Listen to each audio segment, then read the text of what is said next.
Good morning, everyone. This is Alex here from Toronto, Canada. Very pleased to be here. Today, we're going to be talking about solving the never-ending headaches of user authorization. Quick word introductions. As I said, I'm Alex Xavier. I started my career as an engineer and more recently moved into product management. I've worked from small startups through to big enterprise scale software companies across various different verticals, but always been focused on those sort of data and infrastructure type projects. I now work on a open source authorization solution, but I'm going to give you a bit of a background of what it looks like to actually scale authorization systems. So just to do a bit of scene setting, we're going to be talking about authorization, not authentication. So authentication with an N is logins, user's identity, who they are, those sort of things. Authorization with a Z or a Z is all about what that user can do inside of a system. Are they allowed to view or edit something? Are they a manager? Are they an admin? And what permissions do they get? So that's what we're going to be focusing on today. So starting off with probably a famous quote to many of you.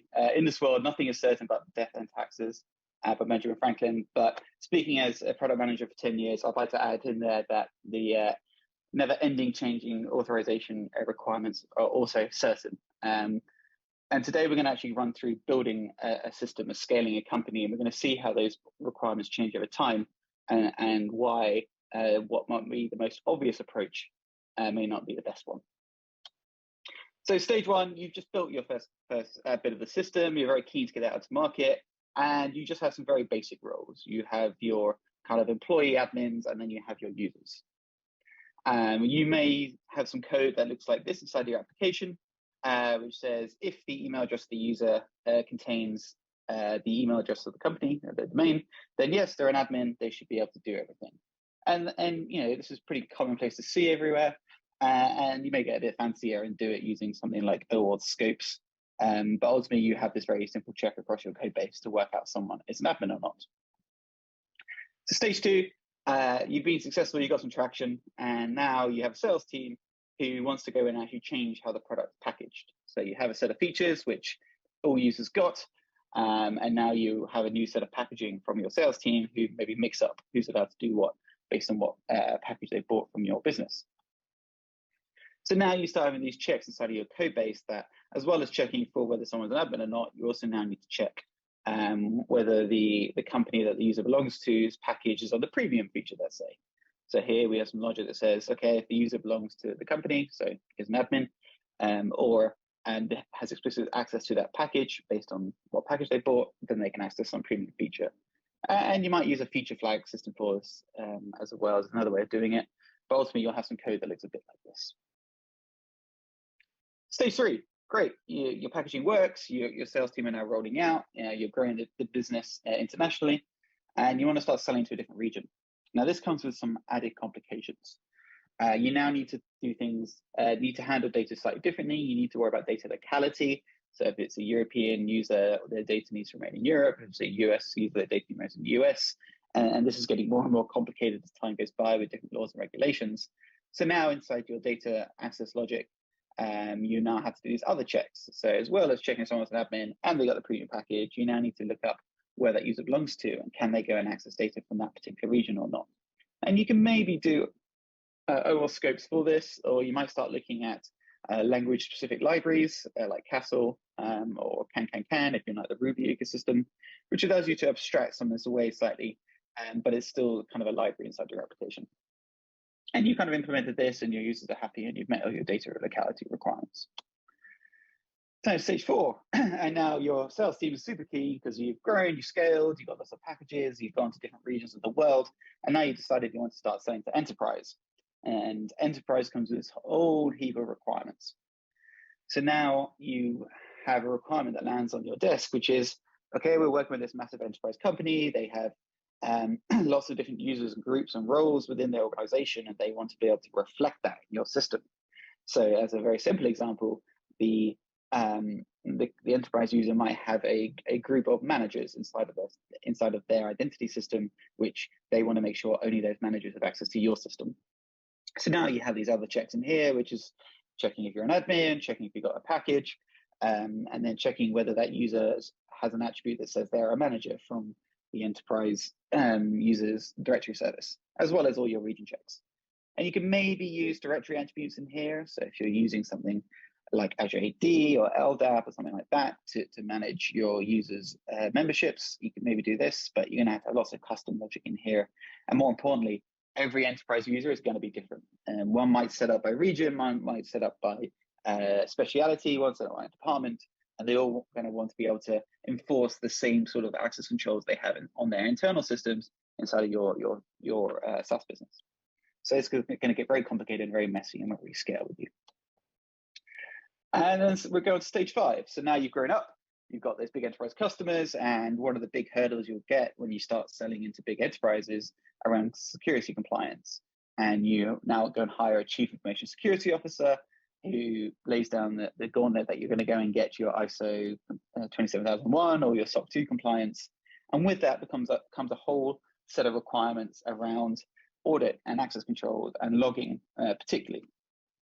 So now you're going to have to go into your code base, and every single place where you're making a check of permissions, as well as having all the stuff you've seen previously, you're now going to have to make sure you are logging the action explicitly into some sort of a logging log capture system that gives you that clean and consistent audit log of who's tried to do what and what the result was from that action, so that when you do have to go and demonstrate to an auditor for your compliance that you have met the requirements around access control logs, you have actually got it. And now you're going to have to make sure this is consistently implemented across every single code path in your application, which is making decisions around authorization. And you can do like a logging library for this and just integrate it directly into something like Datadog or Logstash or something, but it's going to be work to implement everywhere. Now you're kind of at the pinnacle, and this may have happened earlier or later depending on your architecture, but there's a good chance that you're going to start having to break apart the application into different microservices, or you're going to have certain jobs which need to be in certain different languages. A classic example being if you wanted to then go and have like a machine learning model, which is probably going to be in Python, to do some prediction based on some actions of users to make a recommendation, but your core code base that say is in Node or Go, and those two systems all need to make authorization decisions. So now every single time your business requirements change around authorization and who's allowed to do what, that business logic is going to be written in each of those languages. And because you're now essentially repeating and translating that logic into every single language across every single microservice in your stack, there's obviously going to be room for error there, and there's going to be extremely large amounts of engineering effort required to go and update every single service should the requirements change. And there isn't really a solution for this in terms of a library or a toolkit that you can use today. So there is a slightly new approach, and we're now in the world of the kind of the build versus buy, or everything as a service, which I'm sure you're all familiar with. The Jamstack ecosystem, just pulled this one quick example out, it highlights the different services and the different building blocks that you can build together and stack like Lego bricks. And the nice thing here, each of these services themselves are best in class. They are the solid foundation from which you can reliably build your application on top of, and it will make sure it will grow and scale with your requirements over time. So the requirements you have today will guaranteed, as we've seen, shift over the coming months and years. By having a solid foundation, using a specialized building block will enable you to scale with confidence. And if you're looking at the utility API, the authentication side of things has already been kind of taken, Auth0 being the most kind of popular one. But kind of what isn't there yet is authorization, and there's kind of numerous options, and there's an open source approach. So if we were to imagine what an authorization as a service type building block or Lego block would look like, there's kind of there's a couple of inputs and one output. So our input is we have a user, they're trying to do something on a particular resource, and you want to know as an output, is that allowed or not? Is it allow or deny? And the inputs that define that logic is some sort of policy information. So can John edit this blog? Ask the authorizing service. The authorizing service checks the policy for blogs, and the business logic is defined in that some sort of policy format, and it returns a simple yes or no. And in your application, that makes the check much simpler. So if we were to kind of look at example sort of implementation of what a policy might look like, here is one from an open source project called Cerbos, where we have kind of a contact resource here, and there's some actions defined against it. And we're saying that if you're an admin, then you're allowed to do everything. If you're a user, you're allowed to read the contact if you meet a certain set of conditions. And here we're checking that departments, kind of from the example earlier, which was in that big if-else statement. Here it's defined in a standardized kind of structured policy format. And equally for create, we're saying you're only allowed to create if you're a user and you're in the sales department, and you're only allowed to update, delete if you are the owner of the resource. So the ID of their user making the request is equal to the ID of the resource and they're trying to access. And this format is kind of something that hopefully is kind of clean and easy to understand, and it's not something that's a big nested if-else statement in 4 different languages inside of a code base. And more importantly, it means the business logic is going to be decoupled from your application code, making it much easier to rationalize what's going on. There's another big kind of shift that's happened in the last 5-10 years now with the rise of Kubernetes. So we're now in a world where you can quite easily just spin up your application and have services sitting alongside of it. Sidecars is kind of the typical model in the Kubernetes world, but this idea of like side processes or external services that you can call out to reliably because they're running close to your system is kind of commonplace across pretty much any deployment architecture these days. And you already have Kubernetes sidecars for things like authentication. So if you're familiar with like the OAuth proxy, but equally you can have a sidecar for gathering logs or even scraping metrics if using something like Prometheus. And the useful characteristic of these and why it's useful for authorization is that they're co-located with the instance. So they're running right next to your application, thus you get super fast response.